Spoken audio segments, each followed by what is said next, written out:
Hi friends, welcome to my channel. तो जैसा कि आपको पता है हम प्रयोगशाला परिचारक का प्रिपरेशन कर रहे हैं। तो प्रयोगशाला परिचारक के लिए आज का जो वीडियो है वो फिजिक्स के ऊपर है। ये फिजिक्स का चौथा क्लास है जिसमें हम फिजिक्स के बहुत ही ज़्यादा इंपॉर्टेंट टॉपिक बल एवं गति के बारे में डिस्कस करेंगे। इससे रिलेटेड क्वेश्चन को हम सॉल्व करेंगे। यदि आप प्रयोगशाला परिचारक के अलावा सीजी पुलिस आरक्षक, PSC, Vyapam, CG TET, SSC किसी भी एग्ज़ाम की तैयारी कर रहे हैं तो ये वीडियो आपके लिए बहुत इंपॉर्टेंट होने वाला है, क्योंकि ये सब्जेक्ट आपको हर एग्ज़ाम में मिल जाएंगे। तो वीडियो बहुत इंपॉर्टेंट है, वीडियो एंड तक ज़रूर देखना। अगर आपको इसका पीडीएफ चाहिए तो पीडीएफ के लिए आप टेलीग्राम ग्रुप ज्वाइन कर सकते हैं।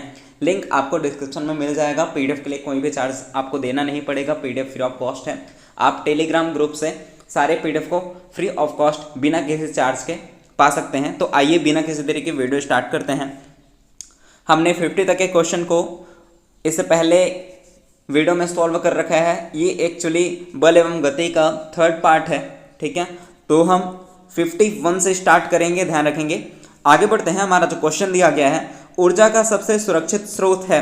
ऊर्जा का सबसे सुरक्षित स्रोत जो है वो सूर्य है। इनमें से जो सूर्य है वो ऊर्जा का सबसे सुरक्षित स्रोत है। आगे बढ़ते हैं। नेक्स्ट क्वेश्चन दिया गया है, प्रत्येक क्रिया के बराबर एक विपरीत प्रतिक्रिया होती है। यह नियम किसने प्रतिपादित किया है? तो ये जो नियम है इनके जो प्रतिपादन करता है वो है option B, Isaac Newton. Sir जो आइजैक न्यूटन है इन्होंने ही गति के 3 नियम दिए हैं, ठीक है। गति के 3 नियम, जिसमें से ये जो प्रत्येक क्रिया के बराबर एक विपरीत प्रतिक्रिया होती है, ये जो नियम है ये गति का तीसरा नियम है, ठीक है। आगे बढ़ते हैं। नेक्स्ट क्वेश्चन दिया गया है, एक कण एक समान चाल से वृत्त में घूम रहा है, उसका नियत होगा। क्या नियत होगा ये आपको बताना है। जब कोई कण एक समान चाल से वृत्त में घूम रही है तो उसका नियत क्या होगा? क्या उसका वेग नियत हो गया, या त्वरण, या फिर गतिज ऊर्जा, या फिर विस्थापन? तो उसमें जो नियत होगा वो होगा गतिज ऊर्जा। ऑप्शन सी इसका करेक्ट आंसर है। आगे बढ़ते हैं। नेक्स्ट क्वेश्चन दिया गया है, न्यूटन की गति का पहला नियम जाना जाता है। न्यूटन के गति को जो पहला नियम है वो क्या है? पहले तो ये आपको बता दूं कि न्यूटन की गति का जो पहला नियम है वो होता है, प्रत्येक वस्तु अपने स्थिति में होने वाले परिवर्तन का विरोध करता है। ये न्यूटन का पहला नियम है। क्या कहा मैंने? प्रत्येक वस्तु अपने स्थिति में होने वाले परिवर्तन का विरोध करता है। अगर और एक्सप्लेन करूं तो न्यूटन की गति का पहला नियम क्या कहता है, यदि कोई वस्तु विरामावस्था में है तो विरामावस्था में ही रहेगी, और यदि कोई वस्तु गतिमान अवस्था में है तो वह गतिमान अवस्था में ही रहेगी जब तक उस पर कोई बाह्य बल ना लग जाए, ठीक है। तो ये है गति का पहला नियम, जिसे बोला जाता है जड़त्व का नियम। ऑप्शन बी इसका करेक्ट आंसर हो जाएगा। आगे बढ़ते हैं। नेक्स्ट क्वेश्चन दिया गया है, वॉशिंग मशीन का कार्य सिद्धांत है। वॉशिंग मशीन किस सिद्धांत पर कार्य करता है? ऑप्शन ए अपकेंद्रण, ऑप्शन बी में दिया गया है अपोहन, ऑप्शन सी में दिया गया है उत्क्रम परासरण, ऑप्शन डी में है विसरण। आंसर कमेंट कीजिए, क्योंकि जब आप आंसर को कमेंट में बताएंगे क्वेश्चन के साथ साथ तो आपको आंसर्स याद होंगे। तो कमेंट जरूर कीजिए। वॉशिंग मशीन का सिद्धांत क्या है? वॉशिंग मशीन किस सिद्धांत पर कार्य करता है? तो इसका जो करेक्ट आंसर है वो हो जाएगा ऑप्शन बी। जो वॉशिंग मशीन है, सॉरी, इसका करेक्ट आंसर हो जाएगा ऑप्शन ए। जो वॉशिंग मशीन है वो अपकेंद्रण के सिद्धांत पर कार्य करता है, ठीक है। आगे बढ़ते हैं। नेक्स्ट क्वेश्चन दिया गया है, पेंडुलम घड़ी तीव्र गति से चल सकती है। जो पेंडुलम घड़ी है वो कब तीव्र गति से चल सकती है? क्या वो ग्रीष्म ऋतु में, शीतकाल में, या बसंत ऋतु में, या वर्षा ऋतु में? तो जो पेंडुलम घड़ी है वो शीतकाल में तीव्र गति से चलती है। शीतकाल में क्या होता है, जो पेंडुलम है उसकी जो लंबाई है, ठीक है, उसकी जो लंबाई है वो क्या हो जाती है, वो कम हो जाती है, जिससे जो पेंडुलम का जो आवर्तकाल है, आवर्तकाल वो कम हो जाता है, जिससे ये अधिक तीव्र गति से चलती है, ठीक है। ये सभी चीज़ें, पेंडुलम क्या है, आवर्तकाल क्या है, ये सभी मैंने पहले ही डिस्कस कर रखा है। अगर आपने पहले की वीडियो नहीं देखा है तो मैं आपको कहना चाहता हूँ कि पहले की वीडियो को जरूर देख लेना, क्योंकि पहले की वीडियो बहुत इंपॉर्टेंट है। सारे वीडियो बहुत इंपॉर्टेंट है, तो वीडियो जरूर देख लेना। डिस्क्रिप्शन में आपको लिंक मिल जाएगा, या फिर आप मेरे चैनल पर विजिट कर सकते हैं, वहां आपको प्लेलिस्ट मिल जाएगा जहां से जाकर के आप सारे वीडियो को आसानी से देख पाएंगे। तो मैंने बताया पेंडुलम घड़ी तीव्र कब होती है। तो पेंडुलम जो घड़ी है वो तीव्र होती है शीतकाल में। क्यों होती है? क्योंकि जो पेंडुलम की लंबाई है वो क्या हो जाती है, कम हो जाती है, जिससे इसका आवर्तकाल कम हो जाता है और ये तीव्र गति से चलने लगती है। ठीक है, आगे बढ़ते हैं। नेक्स्ट क्वेश्चन दिया गया है, क्वेश्चन है लकड़ी, लोहे व मोम के समान आकार के टुकड़ों को समान ऊंचाई से पृथ्वी पर गिराया जाता है तो कौन सा टुकड़ा सर्वप्रथम पृथ्वी की सतह पर पहुंचेगा। क्या बोल रहा है, लकड़ी, लोहा और मोम समान आकार के टुकड़े हैं इनके और इनको एक ऊंचाई से पृथ्वी पर गिराया जा रहा है तो कौन सा टुकड़ा सर्वप्रथम गिरेगा। तो इसका जो करेक्ट आंसर हो जाएगा वो ऑप्शन डी होगा, क्योंकि ये सभी साथ साथ पहुंचेंगे।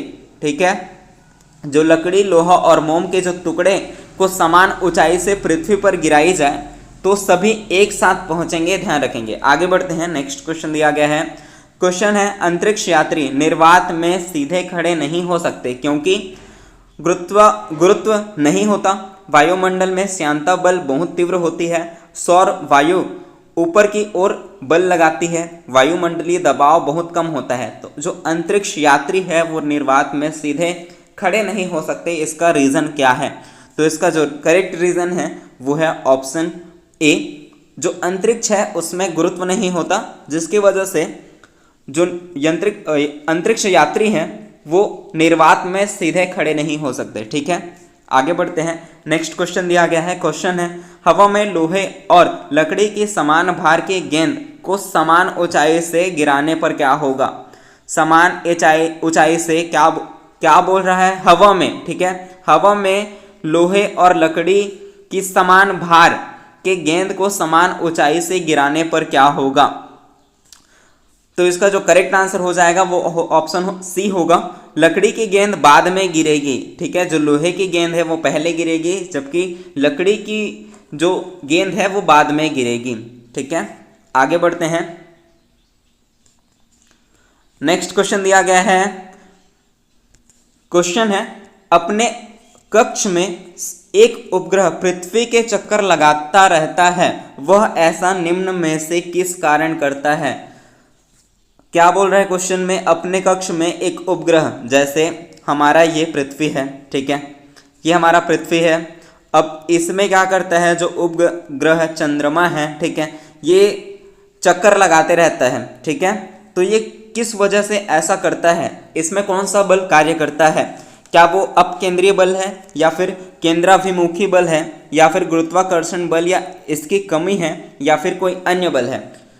तो इसका जो करेक्ट आंसर है वो हो जाएगा ऑप्शन बी, केंद्राभिमुखी जो बल है इस पर कार्य करता है। ठीक है, आगे बढ़ते हैं। नेक्स्ट क्वेश्चन दिया गया है, क्वेश्चन है पृथ्वी का पलायन वेग।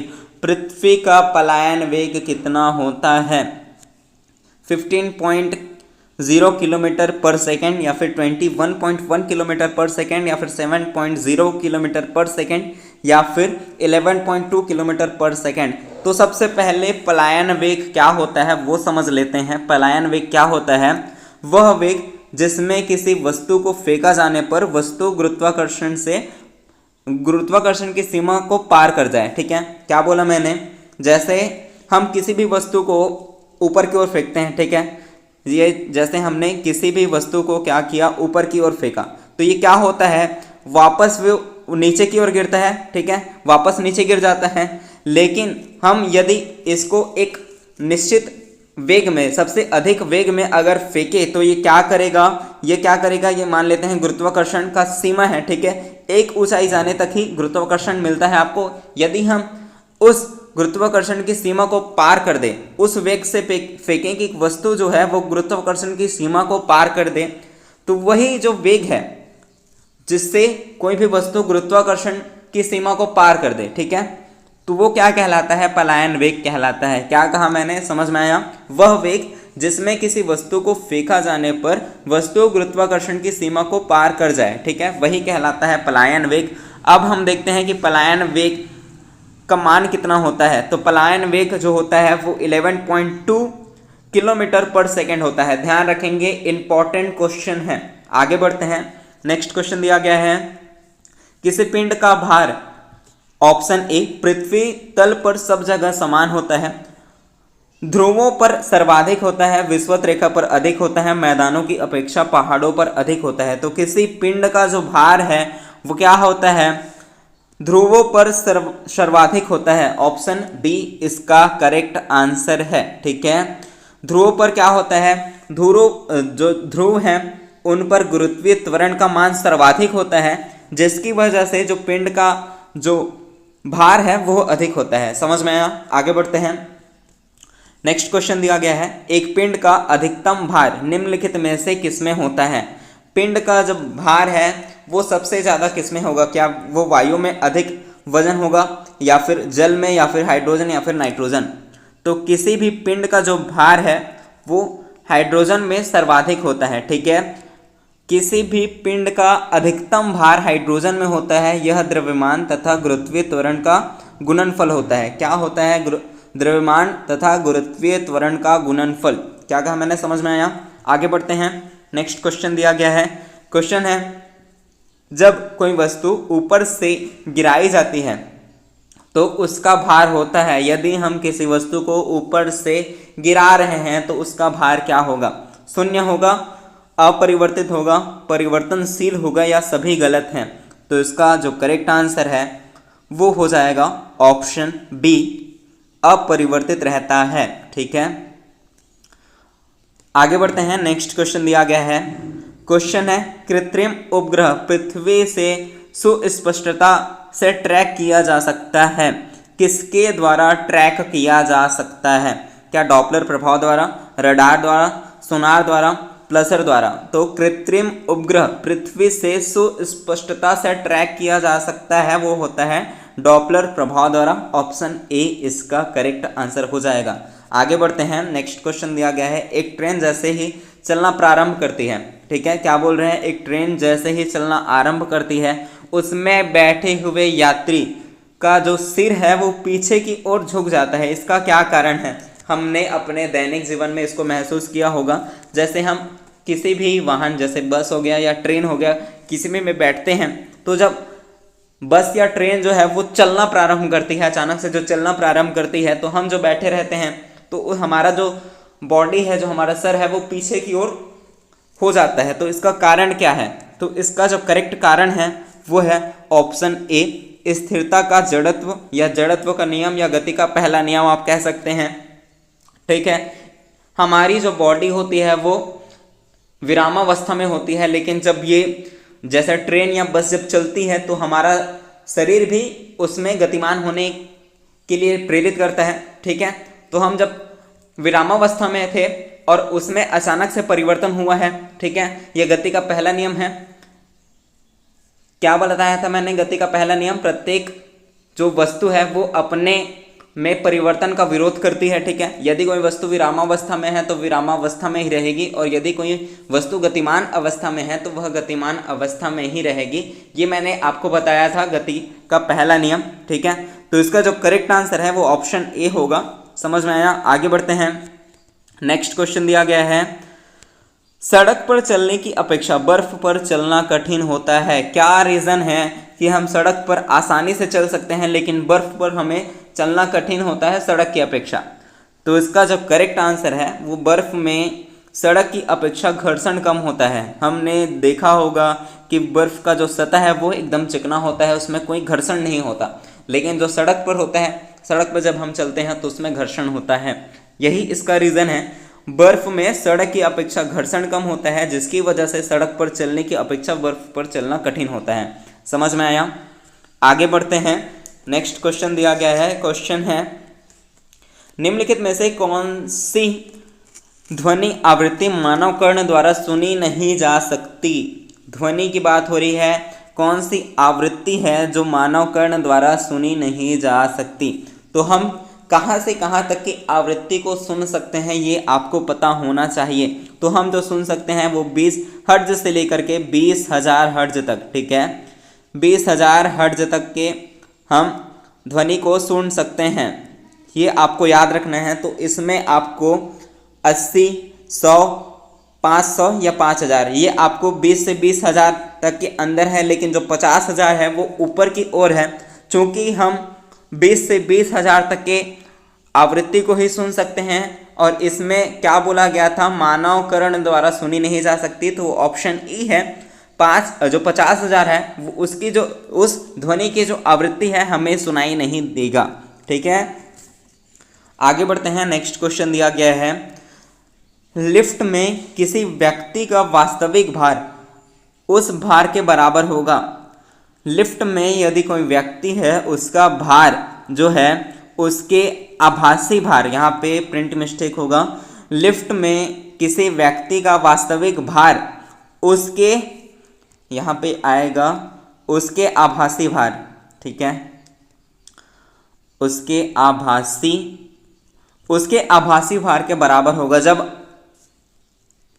क्या होगा, लिफ्ट ऊपर की ओर त्वरित होगी, या फिर यहाँ पे प्रिंट मिस्टेक है, लिफ्ट ऊपर की ओर त्वरित होगी या लिफ्ट नीचे की ओर त्वरित होगी, लिफ्ट एक समान वेग से गति कर रही है या उपरोक्त में से कोई नहीं।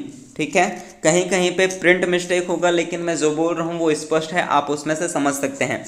तो क्या बोल रहा था क्वेश्चन में, लिफ्ट में किसी व्यक्ति का वास्तविक भार उसके आभासी भार के बराबर होगा जब, तो ये होगा लिफ्ट का समान वेग से गति कर रही है। ठीक है, जब लिफ्ट समान वेग से गति कर रही होगी तब उसका जो वास्तविक भार है वो उसके आभासी भार के बराबर होगा। ठीक है, आगे बढ़ें। तो हमारा नेक्स्ट क्वेश्चन दिया गया है, तृतीय गति में क्या होता है, सॉरी यहाँ पे मिस्टेक है, वृत्तीय गति है। वृत्तीय गति में क्या होता है, वेग नियत रहता है। ठीक है, वेग नियत रहता है या त्वरण नियत रहता है, चाल नियत रहता है या उपरोक्त में से कोई नहीं। तो जो वृत्तीय गति है उसमें क्या होता है, तो उसमें चाल जो है वो नियत रहती है। ऑप्शन सी इसका करेक्ट आंसर है। आगे बढ़ते हैं। नेक्स्ट क्वेश्चन दिया गया है, एक समान वृत्तीय गति में अचर होगा। ठीक है, एक समान वृत्तीय गति में अचर क्या होगा, क्या रेखीय वेग अचर होगा, चाल अचर होगा या फिर त्वरण या फिर अभिकेंद्रीय बल। ठीक है, तो इसमें अचर क्या होगा ये आपको बताना है एक समान वृत्तीय गति में। तो एक समान वृत्तीय गति में चाल जो है वो अचर रहेगा। ऑप्शन बी इसका करेक्ट आंसर है। आगे बढ़ते हैं। हमारा नेक्स्ट क्वेश्चन दिया गया है, एक समान सड़क पर कोई पहिया लुढ़क रहा हो तो यहाँ पे पहिया और सड़क के मध्य लगने वाला घर्षण बल की दिशा होगी। क्या बोल रहा है क्वेश्चन में, एक समान सड़क पर कोई पहिया जो है वो लुढ़क रहा है तो पहिया एवं सड़क के मध्य लगने वाले घर्षण बल की दिशा कैसी होगी। जल्दी से कमेंट करेंगे। ऑप्शन ए में दिया गया है पीछे की तरफ, आगे की तरफ, बल पर निर्भर करेगी या फिर कुछ कहा नहीं जा सकता। जब कोई पहिया आगे की ओर लुढ़कता है तो पहिए एवं सड़क के मध्य लगने वाला जो घर्षण बल है, घर्षण बल है सड़क की सतह पर आगे की तरफ स्पर्श रेखा के अनुदिश कार्य करता है। ठीक है, समझ में आया, आगे की तरफ स्पर्श रेखा के अनुदिश कार्य करता है। आगे बढ़ते हैं। नेक्स्ट क्वेश्चन दिया गया है, क्वेश्चन है, पृथ्वी के सतह से संचार उपग्रह की ऊंचाई लगभग है। पृथ्वी की सतह से आपको संचार उपग्रह की ऊंचाई बताना है, तो इसमें से यहाँ एक जीरो और आएगा। ठीक है, तो जो पृथ्वी सतह से संचार उपग्रह की जो ऊंचाई है वो होती है 36,000 किलोमीटर। ठीक है, 36,000 किलोमीटर होती है पृथ्वी के सतह से संचार उपग्रह की ऊंचाई। आई होप कि आपको समझ आया होगा। आगे बढ़ते हैं। नेक्स्ट क्वेश्चन दिया गया है, एक इंजन खड़े हुए स्थिर पर्यवेक्षक के समीप सीटी बजाते हुए आती है, पर्यवेक्षक को क्या महसूस होगा। क्या होता है, एक इंजन खड़े हुए स्थिर पर्यवेक्षक के समीप सीटी बजाते हुए आती है तो पर्यवेक्षक को क्या महसूस होगा। आवृत्ति कम, आवृत्ति अधिक, तीव्रता अधिक या सिर्फ, यहाँ पे तीव्रता कम है। ठीक है, यहाँ पे तीव्रता लिखा है, तीव्रता कम होगी। तो क्या होगा, जब जैसे कोई व्यक्ति खड़ा है, ठीक है, अब यहाँ से एक ट्रेन गुजरते हुए आ रही है सीटी बजाते हुए, तो जब ये ऐसा पास आते जाएगी तो इसको क्या महसूस होगा, इस व्यक्ति को क्या महसूस होगा, ये आपको बताना है। तो जब ट्रेन इसके समीप आते जाएगी तो हमें इसकी जो आवृत्ति है वो अधिक महसूस होगी। ठीक है, ऑप्शन बी इसका करेक्ट आंसर हो जाएगा। आगे बढ़ते हैं। नेक्स्ट क्वेश्चन दिया गया है, वस्तुओं के वर्तमान अवस्था यानी कि स्थिर या फिर गतिमान, जो वस्तु की वर्तमान अवस्था है न बदल सकने वाले गुण को न्यूटन के कौन से नियम में समझाया जा सकता है? मैंने आपको पहले ही बता रखा है, गति का पहला नियम क्या बोलता है? कोई वस्तु है, यदि वो स्थिर अवस्था में है या फिर विरामावस्था में है तो वह विरामावस्था में रहेगी, और यदि कोई वस्तु गतिमान अवस्था में है तो वह गतिमान अवस्था में ही रहेगी जब तक उस पर कोई बाह्य बल ना लग जाए। ये गति का पहला नियम है। वही क्वेश्चन घुमा करके आपसे पूछ रहा है, वस्तु के वर्तमान अवस्था, चाहे वो स्थिर हो चाहे वो गतिमान हो, न बदल सकने वाले गुण को न्यूटन के कौन से नियम में समझाया जा सकता है? क्या बल का नियम, क्रिया प्रतिक्रिया नियम, जड़त्व का नियम, या इनमें से कोई नहीं? तो चूंकि गति का पहला नियम जड़त्व का नियम भी कहलाता है, ऑप्शन सी इसका करेक्ट आंसर हो जाएगा। आगे बढ़ते हैं। नेक्स्ट क्वेश्चन दिया गया है। क्वेश्चन है, एक गेंद को दीवार पर मारने से यह वापस आती है। जैसे हमने कई बार खेला होगा गेंद से, तो क्या करते हैं, जब हम इस बॉल को एक दीवार में जब मारते हैं तो क्या होता है, ये जो गेंद है ये वापस दीवार से टकरा करके हमारे पास आ जाती है। उपरोक्त घटना संबंधित सिद्धांत किस वैज्ञानिक ने प्रतिपादित किया है? ये आपको बताना है। इसमें क्या हो रहा है, इसमें गति का तीसरा नियम लागू होता है, ठीक है। प्रत्येक क्रिया के बराबर एक विपरीत प्रतिक्रिया। तो जब हम बॉल को दीवार में मारते हैं तो दीवार से टकरा कर ये हमारे पास वापस आता है। ये गति का तीसरा नियम है। चूंकि गति का नियम दिया है सर आइजैक न्यूटन ने, तो इसका जो करेक्ट आंसर हो जाएगा वो हो जाएगा ऑप्शन सी, ठीक है। आगे बढ़ें। नेक्स्ट क्वेश्चन दिया गया है, अगर आपको कहीं पे भी डाउट हो रहा हो तो आप कमेंट कर सकते हैं। किसी भी क्वेश्चन में आपको डाउट हो रहा हो तो कमेंट करना, और यदि आपको वीडियो अच्छी लग रही हो तो वीडियो को लाइक करें, इस चैनल को सब्सक्राइब करें। ऐसी ही और वीडियो पाने के लिए टेलीग्राम ग्रुप ज्वाइन कर लीजिए, आपको PDF वहाँ फ्री में मिल जाएंगे। आगे बढ़ते हैं। धीमी चलती रेलगाड़ी या बस में छलांग लगाने पर कोई व्यक्ति आगे की ओर गिरता है, इस पर न्यूटन की गति का कौन सा नियम लागू होता है? तो इस पर न्यूटन की गति का पहला नियम लागू होता है। हमने ये क्वेश्चन पहले भी कर रखा है, ठीक है। आगे बढ़ते हैं। नेक्स्ट क्वेश्चन दिया गया है। क्वेश्चन है, यहाँ पे ऑप्शन लिखना मैं भूल गया हूँ शायद, तो क्वेश्चन हम देख लेते हैं, इसमें ऐसे ही सॉल्व कर लेंगे। सूची 1 को सूची 2 से कूट के आधार पर सम्मिलित करना था, यहाँ मैंने ऑप्शन लिखना भूल गया। सूची 1 यहाँ पे दिया गया है, सूची 2 यहाँ पे दिया गया है। न्यूटन ने क्या प्रतिपादित किया है? तो न्यूटन ने क्या किया है? न्यूटन ने किया है गति का नियम प्रतिपादित, ठीक है। तो एक जो पहले का हो जाएगा ब, ठीक है। न्यूटन ने क्या किया? गति का नियम दिया है। उसके बाद हम देखते हैं केपलर ने क्या किया है? ग्रहों की गति का वर्णन किया है, ठीक है। तो दूसरा का ए हो जाएगा। आइंस्टीन ने क्या किया है? आइंस्टीन ने क्या किया है? तो आइंस्टीन ने किया है आपेक्षिकता का विशिष्ट सिद्धांत दिया है। फैराडे ने क्या किया है? विद्युत चुंबकीय प्रेरण दिया है, ठीक है। तो हमें यहाँ पे ऑप्शन नहीं दिया गया है, ठीक है। तो आपको यहाँ पे कूट दिया रहता, आपको उसमें से मिलाना था। जैसे एक इसमें कैसा होता कूट, मैं बता देता हूँ आपको। जैसे हमने मिलाया था न्यूटन का गति का नियम, केपलर ने ग्रहों की गति का वर्णन किया है, ठीक है। आइंस्टीन ने आपेक्षिकता का विशिष्ट सिद्धांत दिया है। फैराडे ने विद्युत चुंबकीय प्रेरणा दी है, ठीक है। विद्युत चुंबकीय प्रेरण के बारे में व्याख्या की है। तो इसमें होता ए का क्या होता? ब, ऐसा दिया रहता, ठीक है। बी का दिया होता, यानी कि दूसरा का दिया होता अ, तीसरा का आप में आ जाएगा द, और चौथा का आ जाएगा स, ठीक है। इस टाइप से आपको कोड दिया रहता है, इसमें आपको मैच करना था। आगे बढ़ते हैं। नेक्स्ट क्वेश्चन दिया गया है, क्रिकेट की गेंद और प्लास्टिक की गेंद को एक समान ऊंचाई से रेत पर गिराया जाए, ठीक है। एक समान ऊंचाई से क्या कर रहे हैं? रेत पर गिरा रहे हैं। तो क्या पहले गिरेगा, ठीक है, और क्या उसमें परिवर्तन होगा? दोनों गेंद समान रूप से रेत में धंसेगी, ठीक है। प्लास्टिक की गेंद अधिक दूरी तक रेत में धंसेगी, क्रिकेट की गेंद अधिक दूरी तक रेत में धंसेगी, या कुछ कहा नहीं जा सकता। जब हम क्रिकेट वाली गेंद और प्लास्टिक की एक गेंद, ठीक है, क्या कर रहे हैं?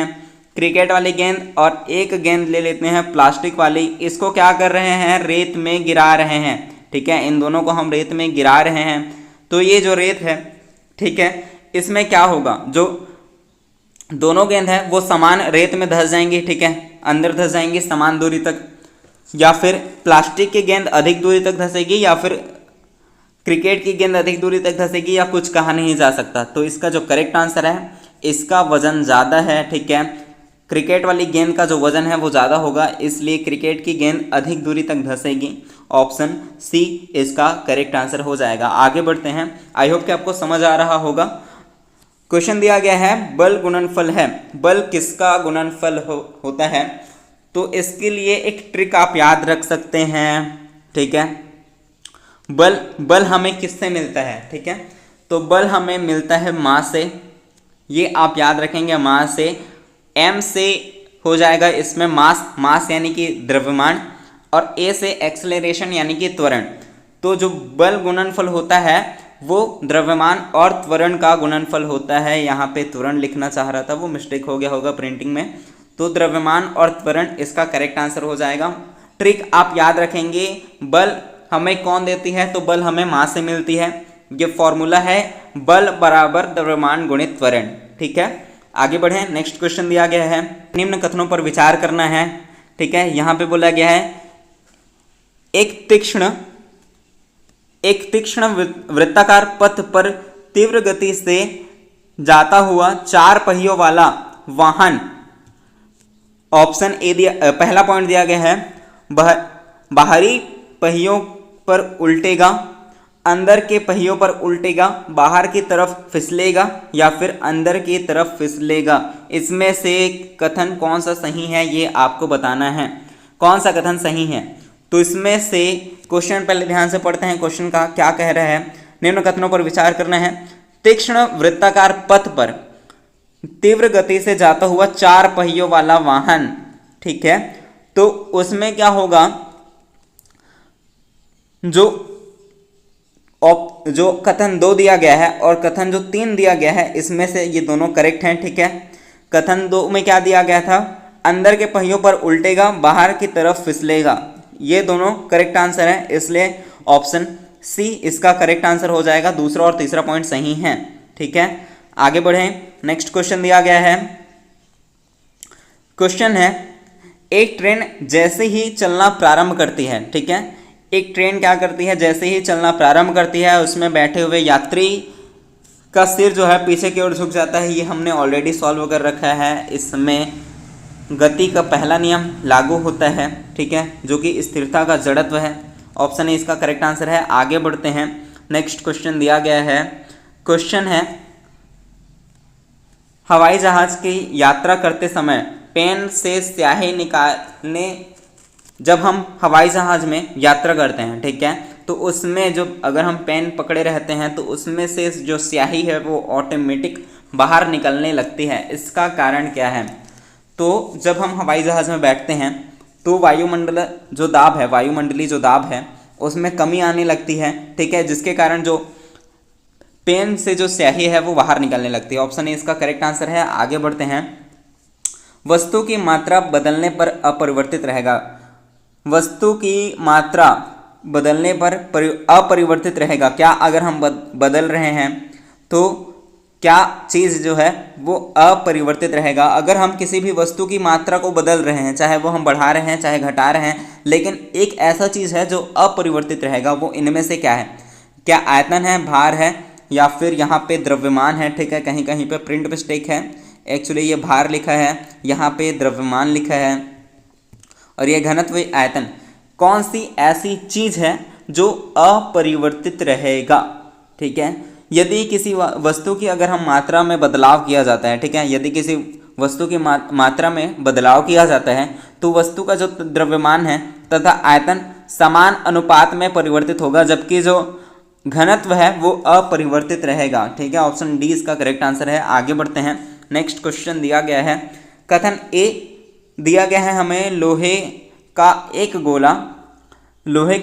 गोला दिया गया है, पारद पर तैरता है, ठीक है, किंतु पानी में डूब जाता है। कारण दिया गया है लोहे का अपेक्षित घनत्व पारद के अपेक्षित घनत्व से अधिक होता है। तो इसमें से आपको कूट के जरिए आंसर बताना है। तो इसका जो करेक्ट आंसर है वो हो जाएगा ऑप्शन सी। कथन ए सही है, लेकिन जो कारण आर दिया गया है वो गलत है, ठीक है। अगर आपको वीडियो अच्छा लगा, वीडियो आपके लिए यूज़फुल है, तो वीडियो को लाइक करें, चैनल को सब्सक्राइब करें ऐसी ही और वीडियो पाने के लिए। नेक्स्ट टॉपिक आप बता सकते हैं कौन सा टॉपिक हम ले नेक्स्ट वीडियो में। थैंक यू सो मच, मिलते हैं नेक्स्ट वीडियो में।